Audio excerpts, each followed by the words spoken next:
My name is Nick Brand. I'm the Director of Corporate Programs at the Chicago Council on Global Affairs, and thank you all for joining us this evening.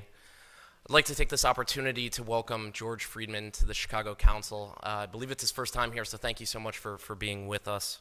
No place is really pacific for very long. I mean, neither the United States, we have constant wars, okay? Europe will, I suspect, not return to the 31 years, but it will return to humanity. They will have their wars, they will have their peace, they will live their lives. It will not be 100 million dead, but the idea of the European exceptionalism, I think, is the one suffering the first death.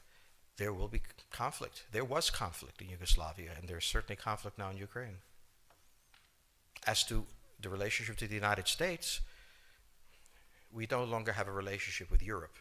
We have a relationship with Romania, we have a relationship with France. There is no Europe to have a relationship with. Yes, the gentleman in the fourth row over here. Excuse me. By the way, I'm a subscriber. Thank you. Is Islamic extremism really the major threat to the United States, and will it die on its own, or will it keep growing? It is a problem to the United States. It is not an existential threat. It has to be dealt with, but it has to be dealt with proportionately. We have other foreign policy interests. So, the primordial interest of the United States, over which for a century we have fought wars, the First, Second Cold War, has been the relationship between Germany and Russia, because united they are the only force that could threaten us, and to make sure that that doesn't happen. If you're a Ukrainian, is essentially reach out to the only country that will help you, which is the United States. Last week, 10 days ago, General Hodges, Commander U.S. Army Europe, visited Ukraine. He announced that U.S. trainers would now officially be coming, not just unofficially coming. He actually pinned medals on Ukrainian fighters, which by protocol of the military is not the way. Foreigners don't get to pin on, medals, but he did, showing that this was his army. He then left and in the Baltics announced that the United States would be pre-positioning armor, artillery, and other equipment in the Baltics, Poland, Romania, and Bulgaria, which is a very interesting point. So the United States, and now yesterday the United States announced that it would be sending weapons. Tonight, of course, they denied it, but they are. The weapons will go. In all of this, the United States has acted outside the context of NATO. Because NATO has to have a 100% vote. Any one country can veto anything. And the Turks will veto it just for giggles. The point is that the United States is prepared to create a cordon sanitaire around Russia. Russia knows it. Russia believes that the United States intends to break the Russian Federation. I think that, as Peter Lorre put it, we don't want to kill you, we just want to hurt you a little bit. Either way, we are back at the old game. And if you go ask a Pole or a Hungarian or a Romanian, they live in a totally different universe from a German. And they live in a totally different universe from a Spaniard. So there is no commonality in Europe. But if I were a Ukrainian, I would do exactly what they're doing. Try to draw the Americans in. All right, next question, please. The United States has a fundamental interest. It controls all the oceans of the world. No power has ever done that. Because of that, we get to invade people and they don't get to invade us. It's a very nice thing. Maintaining control of the sea and control of space is the foundation of our power. The best way to defeat an enemy fleet is to not let it be built.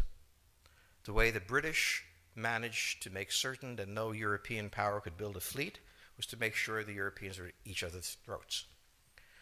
The policy that I would recommend is the one that Ronald Reagan adopted toward Iran and Iraq. He funded both sides so they would fight each other and not fight us. This was cynical. It was certainly not moral. It worked.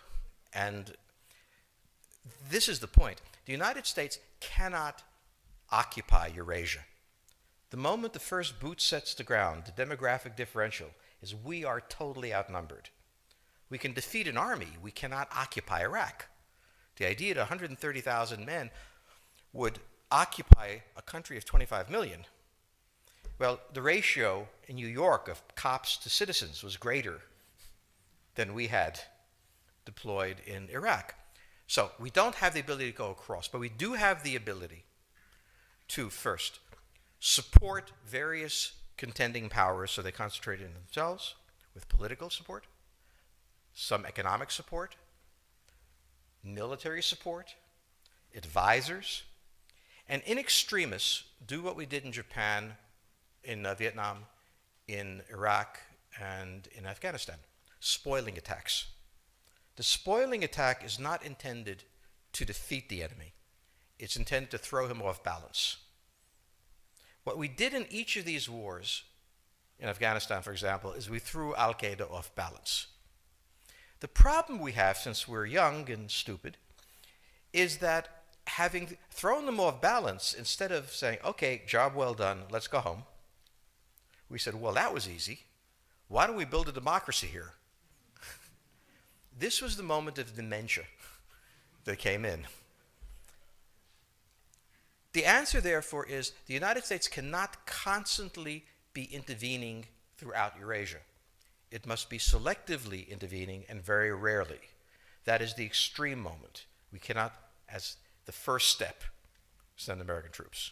And when we send American troops, we have to clearly understand what the mission is, limit it to that, and not develop all sorts of psychotic fantasies. So hopefully we've learned that this time.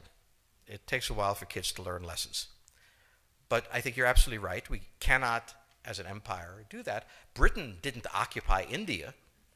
It took various Indian states and turned them against each other and provided some British officers for an Indian army. The Romans did not send vast armies out there. It placed kings like, various kings it created under the emperor, and those kings were responsible for maintaining the peace. Pontius Pilate was an example. So empires that are directly governed by the empire, like the Nazi Empire, fail. No one has that much power. You have to have a level of cleverness. However, our problem is not yet that. It is actually admitting that we have an empire. So we haven't even gotten to that point where we don't think we can kind of go home and it'll be over and done. And so we're not even ready for chapter 3 of the book. Next question, please. Yes, the gentleman right here in the fourth row.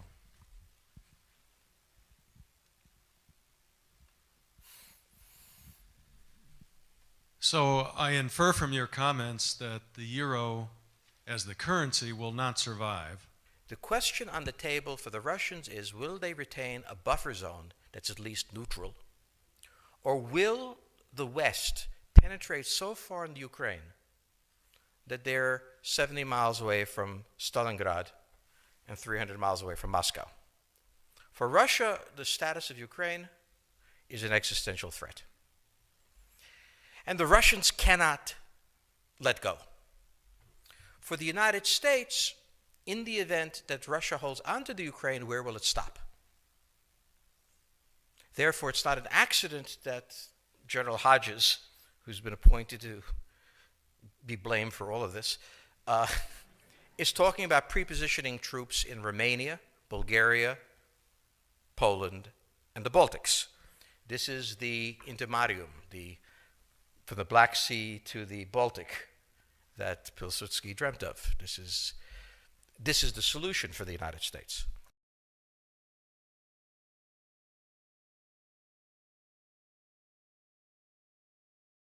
The issue to which we don't have the answer is, what will Germany do? So the real wild card in Europe is that as the United States builds this cordon sanitaire, not in Ukraine, but to the west, and the Russians try to figure out how to leverage the Ukrainians out, we don't know the German position. Germany is in a very peculiar position. Its former Chancellor Gerhard Schroeder is on the board of Gazprom. They have a very complex relationship to the Russians. The Germans themselves don't know what to do. They must export. The Russians can't take up the export. On the other hand, if they lose the free trade zone, they need to build something different.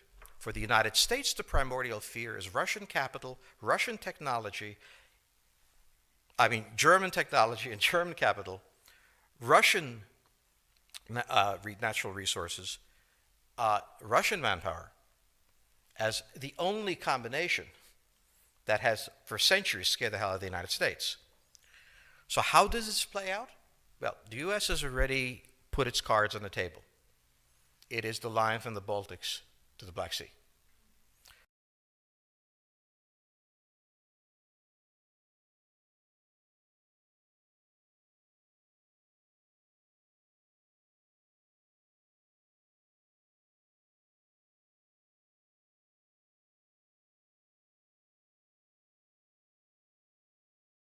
For the Russians, their cards have always been on the table. They must have at least a neutral Ukraine, not a pro-Western Ukraine. Belarus is another question.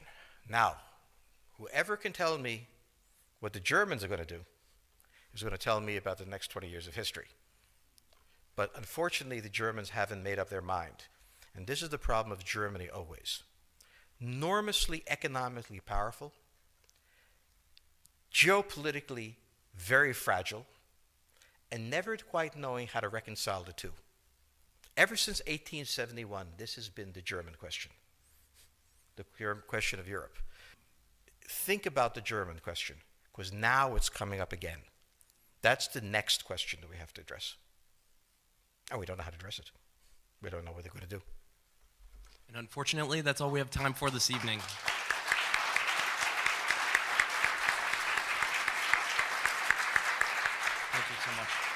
Thank you so much, George Friedman. He'll be signing copies of his book in the rear of the room. Thank you as well to the Chicago Club for co-sponsoring this evening. Good night.